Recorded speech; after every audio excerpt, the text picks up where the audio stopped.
요한복음 5장. 얼마 후 유대인의 명절이 되어 예수님께서는 예루살렘으로 올라가셨습니다. 예루살렘에 있는 양의 문 근처에 기둥 5개가 있는 연못이 있었습니다. 거기에는 히브리 말로 베데스다라고 쓰여 있었습니다. 이곳에는 병약한 사람, 안 못 보는 사람, 걷지 못하는 사람, 다리를 저는 사람 등 많은 병자들이 누워 있었습니다. 거기에 38년 동안 병을 앓아온 한 남자가 있었습니다. 예수님께서 그 남자가 누워 있는 것을 보시고 그가 아주 오랫동안 병을 앓아온 사람이라는 것을 아셨습니다. 그래서 그에게 물으셨습니다. 낫기를 원하시오? 병든 사람이 대답했습니다. 선생님, 우리 움직이기 시작할 때 제가 연못 안으로 들어갈 수 있게 도와주는 사람이 없습니다. 제가 물속으로 들어가려고 하면 다른 사람이 저보다 앞서서 물속으로 들어가곤 합니다. 그때 예수님께서 말씀하셨습니다. 일어나서 당신의 침상을 들고 걸어가시오. 그 즉시 그 남자는 병이 나았습니다. 그는 그의 침상을 들고 걸어가기 시작했습니다. 그런데 그날은 안식일이었습니다. 그래서 유대인들은 병이 나은 그 남자에게 이렇게 말했습니다. 오늘은 안식일이요. 안식일에 당신이 침상을 들고 가는 것은 율법을 어기는 일이요. 그러자 그 남자가 대답했습니다. 나를 고쳐주신 분이 나에게 침상을 들고 걸어가거라 하고 말씀하셨습니다. 당신에게 침상을 들고 걸어가라고 말한 사람이 도대체 누구요? 라고 유대인들이 다시 물었습니다. 그러나 병고침을 받은 사람은 어떤 사람이 자기를 고쳐주었는지 알 도리가 없었습니다. 왜냐하면 그곳에는 많은 사람이 있었고 예수님께서는 이미 군중 속으로 사라진 뒤였기 때문입니다. 얼마 후 예수님께서 성전뜰에서 그 남자를 만나 그에게 말씀하셨습니다. 보시오, 당신은 이제 다시 건강해졌으니 더 악한 일이 당신에게 닥치지 않게 다시는 죄를 짓지 마시오. 그 남자는 그 자리를 떠나 유대인에게 가서 자신을 고쳐주신 분이 예수님이라고 말했습니다. 예수님께서 안식일에 이러한 일을 하셨기 때문에 유대인들은 예수님을 핍박하기 시작했습니다. 그러나 예수님께서는 그들에게 이렇게 말씀하셨습니다. 내 아버지께서 지금까지 항상 일하시니 나도 일한다. 이 말 때문에 유대인들은 더더욱 예수님을 죽이려고 안달하였습니다. 그것은 그분이 안식일을 범할 뿐만 아니라 하나님을 자기의 친아버지라고 불러 자기를 하나님과 동등하게 여기고 있기 때문이었습니다. 그러나 예수님께서 말씀하셨습니다. 내가 너희에게 진리를 말한다. 아들은 어느 것 하나도 혼자서 할 수 없다. 아들은 다만 아버지께서 하시는 일을 보고서야 그것을 할 수 있을 따름이다. 그것은 아버지께서 무엇을 행하시든지 아들도 행하기 때문이다.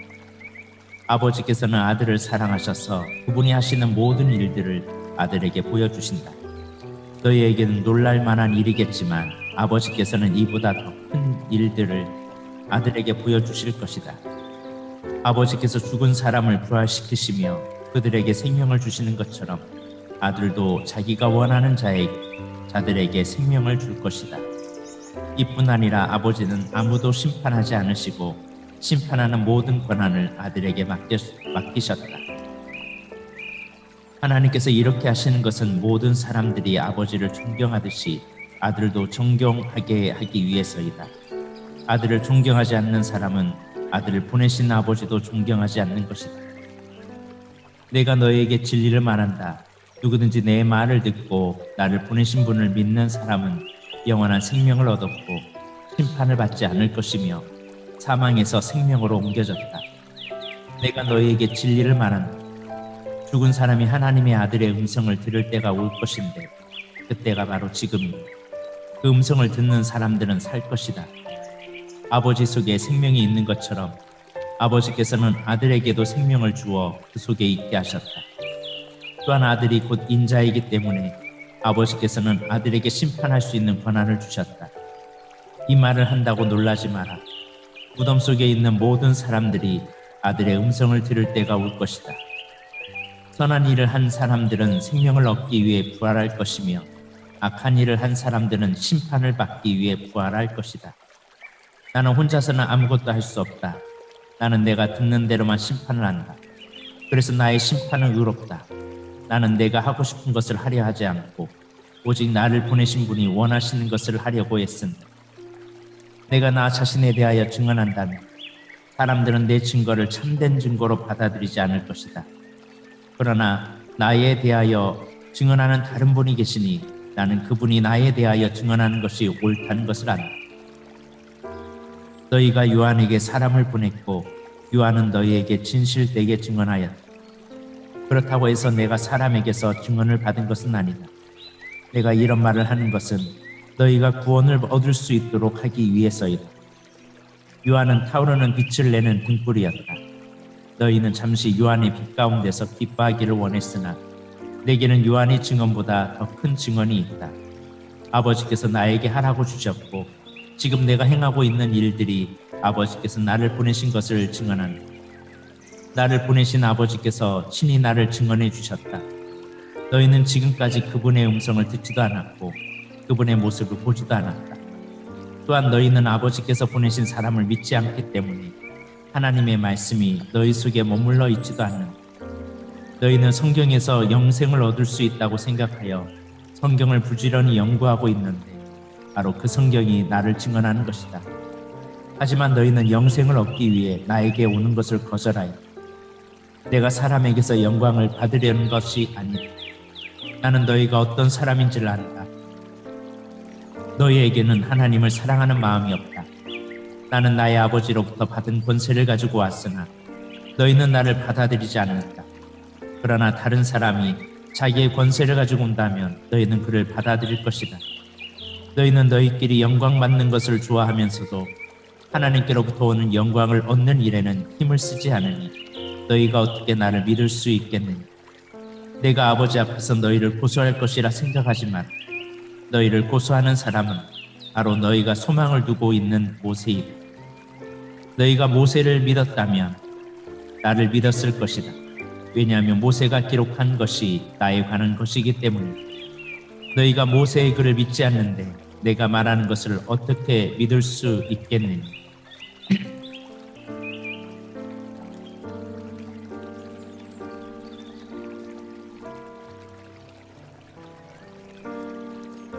요한복음 6장. 이 일이 있은 지 얼마 후 예수님께서는 디베레아 호수라고도 하는 갈릴리 호수를 건너가셨습니다. 많은 사람이 예수님의 뒤를 따랐습니다. 그것은 사람들이 예수님께서 병든 사람들에게 행하시는 표적을 보았기 때문입니다. 예수님께서는 언덕으로 올라가 제자들과 함께 거기에 앉으셨습니다. 때는 유대인의 명절인 유월절 무렵이었습니다. 예수님께서는 눈을 들어 많은 사람이 예수님께 나오는 것을 바라보시고 빌립에게 말씀하셨습니다. 이 사람들이 먹을 빵을 어디서 살 수 있겠느냐? 예수님께서는 빌립이 어떻게 하나 보시려고 이런 질문을 하신 것이었습니다. 예수님께서는 빌립이 어떻게 할 것인가를 이미 알고 계셨습니다. 빌립이 예수님께 대답했습니다. 여기 있는 한 사람 한 사람이 빵을 한 입씩만 먹는다고 해도 그 빵을 사려면 200데나리온은 있어야 할 것입니다. 그때 예수님의 제자 중 한 사람인 시몬 베드로의 동생 안드레가 말했습니다. 여기 사내아이 하나가 가지고 온 작은 보리떡 5개와 작은 물고기 2마리가 있습니다. 하지만 이것만 가지고 이렇게 많은 사람을 어떻게 먹이겠습니까? 예수님께서 말씀하셨습니다. 사람들에게 앉으라고 하여라. 그것은 풀이 많은 곳이었습니다. 거기 앉은 남자 어른의 수는 약 5,000명이었습니다. 그때 예수님께서는 빵을 가지고 하나님께 감사의 기도를 하신 후 그곳에 앉아있는 사람들에게 그들이 원하는 만큼 나눠 주셨습니다. 예수님께서는 물고기를 가지고도 그렇게 하셨습니다. 사람들은 모두 실컷 먹었습니다. 식사가 끝났을 때 예수님께서 제자들에게 말씀하셨습니다. 먹고 남은 빵과 물고기를 다 모으고 하나도 버리지 마라. 그래서 제자들은 남은 음식들을 모았습니다. 보리떡 5개로 사람들이 먹고 남은 조각들이 큰 강주리로 12개나 되었습니다. 사람들은 예수님께서 행하신 표적을 보고 말했습니다. 이분은 세상에 오실 그 예언자가 틀림없다. 예수님께서는 사람들이 와서 자기를 강제로 데려다가 그들의 왕으로 세우려 한다는 것을 아셨습니다. 그래서 다시 그곳을 떠나 혼자 산으로 올라가셨습니다. 밤이 되자 예수님의 제자들은 갈릴리 호수로 내려갔습니다. 이미 날은 어두워졌지만 예수님께서는 아직 제자들에게 오지 않으셨습니다. 제자들은 작은 배를 타고 가버나움으로 가기 위해 갈릴리 호수를 건너기 시작했습니다. 그때 강한 바람이 불어오고 호수 위의 파도가 점점 거세졌습니다. 제자들은 약 4-5km 정도의 거리를 노져갔습니다. 그때 예수님께서 물 위를 걸어 배를 향하여 오시는 것을 보였습니다. 제자들은 두려웠습니다. 하지만 예수님께서 그들에게 말씀하셨습니다. 나다, 두려워하지 마라. 제자들은 기꺼이 예수님을 배 안으로 모셨습니다. 배는 곧 그들이 가려던 목적지에 도착했습니다. 다음날 호수 반대편에 서 있던 군중은 그곳에 배가 한 척밖에 없다는 것과 예수님께서 제자들과 함께 가시지 않고 제자들만 떠난 것을 알게 되었습니다. 그 즈음 배 몇 척이 디베라에서 왔습니다. 디베라는 예수님께서 하나님께 감사 기도를 드린 후 사람들이 빵을 먹었던 장소에서 가까운 곳에 있는 마을입니다. 사람들은 예수님과 그분의 제자들이 그곳에 없다는 것을 알고는 배를 타고 예수님을 찾으러 가버나움으로 갔습니다. 사람들은 호수 건너편에서 예수님을 만났습니다. 그들은 예수님께 물었습니다. 선생님, 언제 여기에 도착하셨습니까? 예수님께서 그 사람들에게 대답하셨습니다. 내가 너희에게 진리를 말한다. 너희가 나를 찾는 것은 내가 행한 표적을 보았기 때문이 아니라 빵을 배불리 먹었기 때문이다. 썩어 없어지는 음식을 위해 일하지 말고 영원히 있어서 영생을 주는 음식을 위해 일하여라. 인자는 너희에게 그런 음식을 줄 것이다. 하나님 아버지께서 인자가 이런 일을 행하는 것을 허락하셨다. 그러자 사람들이 예수님께 물었습니다. 하나님께서 원하시는 일을 하기 위해 우리는 무엇을 해야 합니까? 예수님께서 대답하셨습니다. 하나님의 일이란 바로 하나님께서 보내신 사람을 믿는 것이다. 다시 사람들이 물었습니다. 당신은 어떤 표적을 행하여 우리가 보고 당신을 믿게 하시겠습니까? 성경에 하나님께서 그들에게 먹을 빵을 하늘에서 내려주셨다라고 기록되어 있듯이 우리 조상들은 광야에서 만나를 먹었습니다. 예수님께서 그들에게 말씀하셨습니다. 내가 너희에게 진리를 말한다. 너희에게 하늘로부터 내린 빵을 준 사람은 모세가 아니다. 나의 아버지께서 너희에게 하늘로부터 참된 빵을 주신 것이다. 하나님의 빵은 하늘로부터 내려와서 세상에 생명을 주는 것이다. 사람들이 예수님께 말했습니다. 선생님, 이 빵을 우리에게 항상 주십시오. 그때 예수님께서 그들에게 선언하셨습니다. 나는 생명의 빵이다. 내게 오는 사람은 결단코 굶주리지 않을 것이며 나를 믿는 사람은 결코 목마르지 않을 것이다. 그러나 전에도 내가 너희에게 말했던 것처럼 너희가 나를 보고도 여전히 나를 믿지 않는 아버지께서 나에게 주신 사람은 다 내게로 올 것이며 내게로 오는 자를 나는 결단코 쫓아내지 않을 것이다. 나는 내 뜻을 이루기 위해서 하늘에서 내려온 것이 아니다. 나는 나를 보내신 분의 뜻을 행하기 위해 하늘에서 내려왔다. 나를 보내신 분의 뜻은 하나님께서 내게 주신 사람은 단 한 사람도 잃지 않고 마지막 날에 그를 부활시키는 것이다. 아들을 보고 믿는 사람은 누구나 다 영생을 얻는 것이 내 아버지의 뜻이기 때문이다. 나는 그를 마지막 날에 부활시킬 것이다.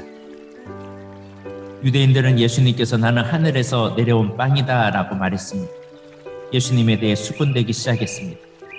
그래서 그들은 자기들끼리 이런 말들을 했습니다. 이 사람은 틀림없는 요셉의 아들 예수야. 우리가 그의 아버지와 어머니를 알고 있는데 어떻게 그가 나는 하늘에서 내려왔다고 말할 수 있지? 그러자 예수님은 그들에게 대답하셨습니다. 서로 수군대지 마라. 나를 보내신 아버지께서 이끌지 않으면 아무도 내게로 올 수 없다. 나도 마지막 날에 그를 부활시킬 것이다. 예언자들의 책에 이런 글이 있다. 모든 사람이 하나님의 가르침을 받을 것이다. 아버지의 말씀을 듣고 아버지에게서 배우는 사람은 내게로 온다. 하나님으로부터 온 사람 외에는 아버지를 본 사람이 없다. 오직 하나님부터 온 그 사람만 아버지를 보았다. 내가 너희에게 진리를 말한다. 믿는 사람에게는 영생이 있다. 나는 생명의 빵이다. 너희 조상들은 광야에서 만나를 먹었지만 죽었다. 하늘에서 내려오는 빵이 여기 있다. 누구든지 이 빵을 먹으면 결코 죽지 않을 것이다. 나 하늘에서 내려온 생명을 주는 빵이다.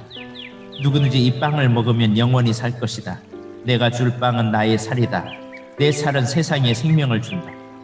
그러자 유대인들은 이 사람이 어떻게 자기 몸을 우리에게 먹으라고 줄 수 있겠는가 라고 말하며 서로 다투기 시작했습니다. 예수님께서 그들에게 말씀하셨습니다. 내가 너희에게 진리를 말한다.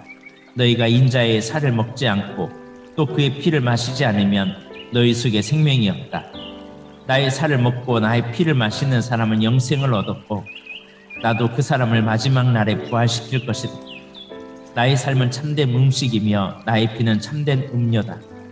나의 살을 먹고 나의 피를 마시는 사람은 누구든지 내 안에 있고 나도 그의 사람 안에 있다. 살아계신 아버지께서 나를 보내셨고 나 또한 아버지께서 살고 있는 것처럼 나를 막는 그 사람은 나 때문에 살 것이다. 하늘에서 내려온 빵은 너희 조상들이 먹고 죽었던 빵과 같지 않아. 이 빵을 먹는 사람은 영원히 살 것이다.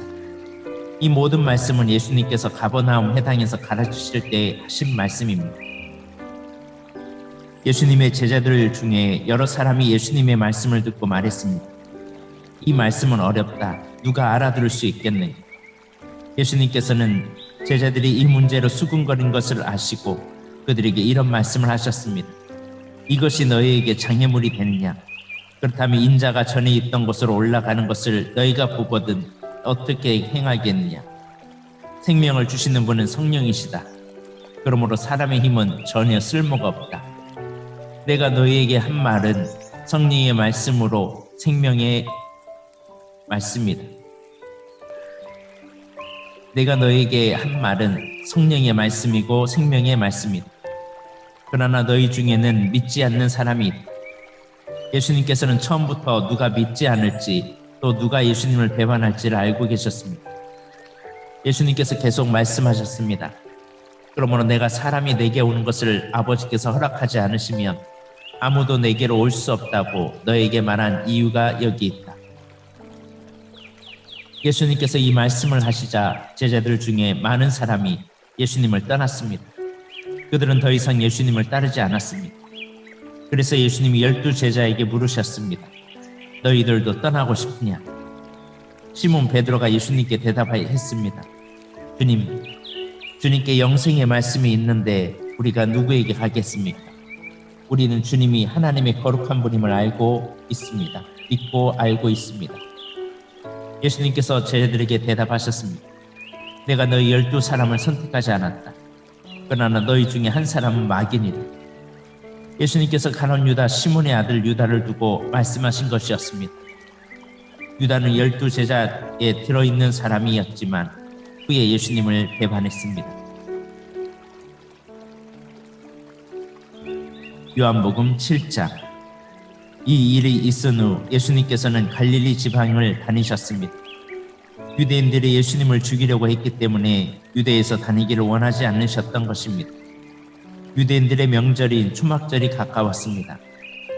그래서 예수님의 동생들은 예수님께 형님의 제자들도 형님이 원하는 일들을 하도록 볼 수 있도록 이곳을 떠나 유대로 가십시오. 누구나 자기가 하는 일이 은밀하게 행해지지 않고 사람들에게 알려지길 바라는 법입니다. 형님이 이런 일들을 행하고 계신다면 자신을 온 세상에 알리십시오 라고 말했습니다. 예수님의 동생들이 이렇게 말한 것은 그들도 예수님을 믿지 않았기 때문이었습니다. 그래서 예수님께서는 그들에게 이런 말씀을 하셨습니다. 내 때는 아직 오지 않았다. 하지만 너희 때는 항상 준비되어 있다. 세상이 너희는 미워하겠지만 나는 미워하고 있다. 이는 세상에 대하여 또 세상이 행하는 일들에 대하여 악하다고 증언하기 때문이다. 너희는 명절을 지키러 올라가거라. 나는 이번 명절에는 올라가지 않겠다. 내 때가 아직 이르지 않았다. 예수님께서는 이 말씀을 하시고 그냥 갈릴리에 머물러 계셨습니다. 그러나 예수님의 동생들이 명절을 지키러 올라간 후 예수님께서는 사람들의 눈에 띄지 않게 은밀히 올라가셨습니다. 그래서 유대인들은 명절에 예수님을 찾으며 그분이 어디 계시냐고 물었습니다. 사람들 사이에서 예수님에 대한 여러 말이 오고 갔습니다. 그는 좋은 사람이다라고 말하는 사람이 있는가 하면 아니다, 오히려 그는 군중들을 속이고 있다라고 말하는 사람도 있었습니다. 그러나 사람들은 유대인들을 두려워했기 때문에 아무도 예수님에 대하여 드러내놓고 말하는 사람이 없었습니다. 명절이 절반가량 지났을 무렵 예수님께서는 성전뜰에 올라가 가르치기 시작하셨습니다. 그러자 유대인들은 이 사람은 배운 것도 없는데 어떻게 저런 지식을 갖고 있을까 하고 놀랐습니다. 그래서 예수님께서는 그들에게 이렇게 대답하셨습니다. 내 교훈은 내 것이 아니라 나를 보내신 분에게서 온 것이다. 누구든지 하나님의 뜻을 행하기를 원하는 사람이라면 나의 교훈이 하나님께로부터 온 것인지 또는 내가 내 자신의 교훈을 말하는 것인지 알 것이다. 자기 자신의 교훈을 말하는 사람은 자기의 영광을 추구하기 위해 말하지만 그를 보내신 분의 영광을 취하는 사람은 진실하여 그에게는 거짓이 없다. 모세가 너에게 율법을 주지 않았느냐? 그런데 너희 중에 율법을 지키는 사람이 한 사람도 없다. 너희는 왜 나를 죽이려고 하느냐? 사람들이 이렇게 대답했습니다. 당신은 귀신이 들렸어. 누가 당신을 죽이려고 한단 말입니까? 예수님께서 그들에게 말씀하셨습니다. 내가 한 가지 일을 했는데 너희가 모두 놀라고 그들에게 말씀하셨습니다. 내가 한 가지 일을 했는데 너희가 모두 놀라고 있다. 모세가 너에게 할례를 주었다. 그러나 사실 그 할례는 모세에게서 시작된 것이 아니라 조상들에게서 시작된 것이다. 그래서 너희는 안식일에도 사람들에게 할례를 베푸는 것이다. 모세의 율법을 범하지 않도록 하기 위해 사람이 안식일에 할례를 받는데 내가 안식일에 온몸을 건강하게 해주었다고 해서 어찌 내게 화를 내느냐. 너희는 겉모양만 보고 판단하지 말고 올바른 평가에 따라 판단하여라. 이때 예루살렘 사람들 중에는 이렇게 말하는 사람들이 있었습니다. 이 사람이 사람들이 죽이려고 하는 바로 그 사람이 아니냐. 보아라, 그가 여러 사람 앞에서 드러내놓고 말하여도 사람들은 그에게 아무 대꾸도 하지 못하는, 혹시 지도자들도 이 사람을 정말로 그리스도로 알고 있는 것이 아닌가. 하지만 우리는 이 사람이 어디서 왔는지 알고 있다. 그리스도가 오실 때에는 그분이 어디서 오시는지 아무도 알지 못한다. 그러자 예수님께서는 성전뜰에 가르치실 때 큰 소리로 말씀하셨습니다. 너희가 나를 알며 또 내가 어디서 왔는지도 알고 있다. 그러나 나는 이곳에 내 스스로 온 것이 아니다. 나를 보내신 분은 참되시다. 너희는 그분을 알지 못하지만 나는 그분을 아는 것이 내가 그분에게서 왔고 그분은 나를 보내셨기 때문이다. 이 일 때문에 사람들이 예수님을 붙잡으려고 하였습니다. 하지만 아무도 그분에게 손을 대는 사람이 없었습니다. 이는 아직 그분의 때가 되지 않았기 때문입니다. 그러나 무리 중에 많은 사람이 예수님을 믿었습니다. 그 사람들은 그리스도께서 오신다고 해도 과연 그가 행하실 표적들이 이 사람이 한 것보다 더 많겠느냐라고 말했습니다. 사람들이 예수님을 가리켜 이렇게 수군대는 것을 바리새인들이 들었습니다. 그래서 대제사장들과 바리새인들이 예수님을 붙잡으려고 성전 경비대를 보냈습니다. 예수님께서는 나는 잠시 동안 너희와 함께 있다가 나를 보내신 분에게 갈 것이다. 너희가 나를 찾을 것이나 찾아내지 못할 것이며 내가 있는 곳에 너희는 올 수도 없다라고 말씀하셨습니다. 유대인들은 자기들끼리 이런 말을 하였습니다. 이 사람이 어디로 가려고 하기에 우리가 자기를 찾아내지 못할 것이라고 하는가? 그리스의 여러 도시로 가서 그리스 사람들을 가르치려고 하는가? 너희는 나를 찾을 것이나 찾아내지 못할 것이며 내가 있는 곳에 너희는 올 수도 없다라고 말한 것은 무슨 뜻인가? 축제가 절정에 달한 명절 마지막 날에 예수님께서 서서 큰 소리로 말씀하셨습니다. 누구든지 목마르거든 내게로 와서 마셔라. 나를 믿는 사람은 성경이 말한 대로 이에 비해서 생수의 강이 흘러나올 것이다. 이거는 예수님께서 자기를 믿는 사람들이 장차받을 성령에 대하여 하신 말씀이었습니다. 그러나 예수님께서 아직 영광을 받으시지 않았기 때문에 사람들에게 아직은 성령이 계시지 않았습니다. 사람들 중에서는 이 말씀을 듣고 이분은 참으로 장차 오시리라 예언된 그 예언자이다라고 말하는 사람들이 있었습니다. 또는 다르게 이분은 그리스도라고 말하는 사람들도 있었고, 그리스도는 갈릴리에서 나오지 않을 것이다. 성경에는 그리스도가 다윗의 후손 중에서 나오고 다윗이 살던 마을 베들레헴에서 태어날 것이라고 기록되어 있다라고 말하는 사람들도 있었습니다. 그래서 예수님 때문에 군중은 서로 편이 갈리게 되었습니다. 그들 중에 예수님을 붙잡으려고 하는 사람들이 있었지만 예수님께 손을 대는 사람은 아무도 없었습니다. 성정 경비대가 예수님을 찾지 못한 채 대제사장들과 바리새인들에게 돌아오자 대제사장들과 바리새인들이 왜 그를 데려오지 않았느냐라고 물었습니다. 성정 경비대가 대답했습니다. 그 사람처럼 말한 사람은 이때까지 한 사람도 없었습니다. 그러자 바리새인들이 성정 경비대에게 되물었습니다. 너희도 미혹을 당한 것은 아니겠지? 관원들이나 바리새인 중에 그를 믿은 사람은 누가 있느냐? 아무도 없다. 율법을 알지 못하는 이 군중이나 그를 율법을 알지 못하는 이 군중이나 그를 믿는데 그들은 저주받은 사람들이다. 그들 중에 한 사람으로서 전에 예수님께 왔던 니고데모가 그들에게 말했습니다. 우리의 율법에 따르면 먼저 그 사람의 말을 들어보지 않거나 그가 행한 것을 알아보지 않고는 그 사람에게 죄가 있다고 판단하지 않습니다. 다른 사람들도 대답했습니다. 당신도 갈릴리 출신이요. 성경을 연구해 보시오. 그러면 당신은 갈릴리에서 예언자가 나오지 않는다는 사실을 알게 될 것이오. 이 말을 하고는 그들은 각자 자기 집으로 돌아갔습니다.